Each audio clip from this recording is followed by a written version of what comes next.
Welcome to our YouTube channel RPIIT Academics. If you like the content, please subscribe our channel. Students, आज हम नया topic start करेंगे periodicity.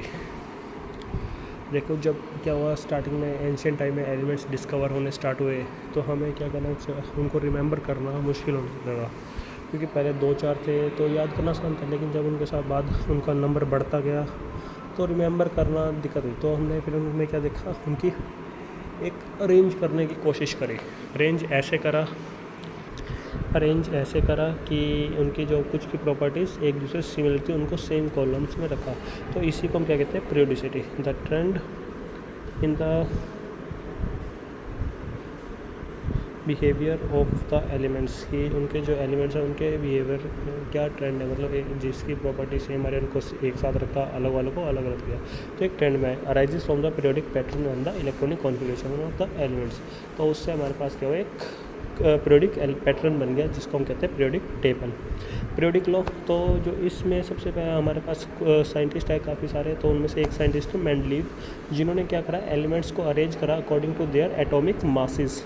इन्होंने क्या करा, जैसे जैसे एटॉमिक मास बढ़ता जा रहा है एलिमेंट्स को अरेंज करते गए। ये काफ़ी हद तक सक्सेसफुल भी रहे, लेकिन ये बहुत एलिमेंट को अरेंज नहीं कर पाए, और क्योंकि इस टाइम तक एक तो ये था कि मैक्सिमम एलिमेंट्स डिस्कवर नहीं थे, और जिनको इन्होंने अरेंज करा वो आज भी हमारे कंफर्ट है, सेट है।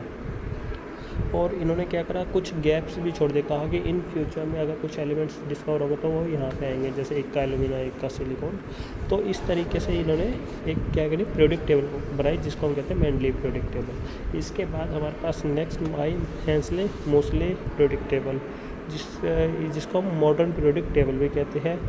जो ये थी, इसमें क्या करता है, एलिमेंट्स को हमने अरेंज करा था according to their atomic number के बेसिस पे हमने क्या करा, इनको अरेंज करा।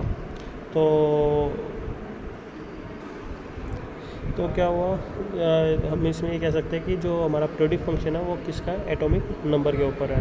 तो हमारे पास एटॉमिक नंबर एक अच्छा फैक्ट होता है जिससे यह सारे एलिमेंट्स अरेंज हो गए और हमारे पास मॉडर्न पीरियोडिक टेबल बन के आ गई। देखो क्या कहा, the rearrangement of the periodic table was based on the access spectrum of the element observed by mostly Mendeleev.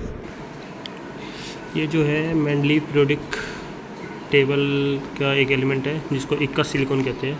इसने क्या करा था, इस स्पेस को खाली छोड़ दिया था, क्योंकि उस टाइम जो था जर्मेनियम एलिमेंट हमारा डिस्कवर नहीं था, तो उसको खाली स्पेस देके इक्का एल्यूमिनियम करके छोड़ दिया था। कहा था कि अगर कभी इन फ्यूचर यहाँ पे जो एलिमेंट है वो डिस्कवर होगा तो उसकी प्रॉपर्टीज़ कैसी होगी।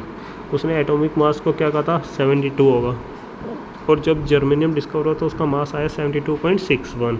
अपीयरेंस ग्रे मेटल होगा, ग्रे था। डेंसिटी 5.5 ग्राम, 5.32 ग्राम। मॉलर वॉल्यूम 13 सेंटीमीटर क्यूब पर मोल, और रियलिटी में आया था 13.65। Specific heat 0.31, 0.32। ऑक्साइड फार्मूला जो इसने कहा था वो कहा था EO2 बनेगा, लेकिन यहाँ GeO2 बन गया था, सेम था। ऑक्साइड डेंसिटी 4.7 थी, 4.23। तो इस तरह क्या करा, जितने भी उसने प्रॉपर्टीज़ को प्रिडिक्ट करा था कि ऐसी हो सकती है, और जर्मेनियम में जब वो एक्चुअली डिस्कवर हुआ तभी उसकी प्रॉपर्टीज़ भी वैसी ही। ठीक है, तो ये ऐसे हो गया। फिर नेक्स्ट आता पीरियोडिक टेबल। अब हमारे पास जो पीरियोडिक टेबल बनी थी मॉडर्न, उसको हमने क्या करा था, अलग तरीके से अरेंज करा था। कैसे था, एटॉमिक नंबर के बेसिस पे था, वर्टिकल और हॉरिजॉन्टल में हमने डिवाइड करता, वर्टिकल कॉलम्स, हॉरिजॉन्टल रोज। देखो, an arrangement of the atom in the increasing order of their atomic number that collects atom with similar properties in vertical column। Vertical columns में ऐसे vertically जितने भी elements आए उन सब की क्या थी, प्रॉपर्टीज़ सिमिलर थी। फैमिली और group elements in a column के अंदर क्या हुए, एलिमेंट्स आए, ग्रुप बना दिए, क्योंकि इनके एक ग्रुप बन गया हमारा। जैसे अगर हम मॉडर्न पीरियोडिक टेबल में देखें, ये हमारा कौन सा एस होता है, तो इसके अंदर हमने कौन से एल्कली और एल्कलाइन अर्थ मेटल को रखा हुआ है। पीरियड सीरीज़ जो ऐसे बनी है, हॉरिजॉन्टल रोज उनको सीरीज़ कह दिया, elements in a row. Based on the property, अब प्रॉपर्टीज़ है, इनको हम नेक्स्ट